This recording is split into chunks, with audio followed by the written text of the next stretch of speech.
জুয়েল কিন্তু আমাকে সাথে শুরু একটা যাত্রায় সে আবার শুরু করছে, সে আবার রানিং শুরু করতে গেলে এর থেকে বড় বড় ব্যবসা আমাদের করে আপনি করে দিতে যেত, অনেক বড় বড় ব্যবসা এটা। জুয়েল হয়তো মানে 100 টাকা 200 টাকা বা 1 লাখ টাকা নিয়ে গেলে তারা কিন্তু লাখকে ব্যবসা করে। তাদের বিরুদ্ধে আগে অ্যাকশন করতে হবে, তাদের বিরুদ্ধে আগে আপনাদের রুখে দাঁড়াতে হবে।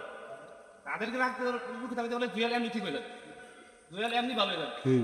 আর যখন এই জুয়েলের বাইকন যে কুবাইলো সবাই আমি 5 জন কুবাইলো, তখন আমি গাড়ি করে তখন আমি জনিরে বলছিলাম, বলছিলাম যে ইয়ারে মনে হয় মেডিকেল গেছিল সার্টিফিকেট নিয়ে পুরো একটা বলে হ্যাঁ তো পাগল সুমন তো পাগল, সুমনের মা বাপ তো ভালো, তারা উস্কাই দিচ্ছে, তাদের নামে একটা মামলা করে দিয়ে আমি বলছিলাম। তাহলে তারা এমনি ঠিক হয়ে গেল, সুমন তো পাগল, কারণ পাগল তার পাগল সার্টিফিকেট আছে ইয়ে আছে ফুট থেকে হ্যাঁ এক ব্যবসা করে দেবেন না সার্টিফিকেট আপনারা করেন। আমি বলো যারা আপনার এলাকা মুরব্বী আছেন তারা সঠিক করে প্রতিহত করতে হবে, সঠিকভাবে তাদেরকে রুখে দাঁড়াতে হবে। সে পাগল বলে আসে কুবাই গেছে না, তার মা বাপ তো বাচ্চা আছে, তার মা বাপ তো জীবিত, তারা হয়তো চিকিৎসা করবো তাদেরকে বাইন্দা রাখবো।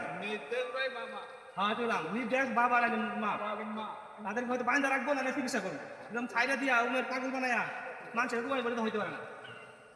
যদি আপনারা আমাকে সাহায্য করেন তাহলে আমি তাদের বিরুদ্ধে হ্যাঁ মা বাবার বিরুদ্ধে আমি নিজে আমার পক্ষ দিয়া তাদের মামলা করে দেবো,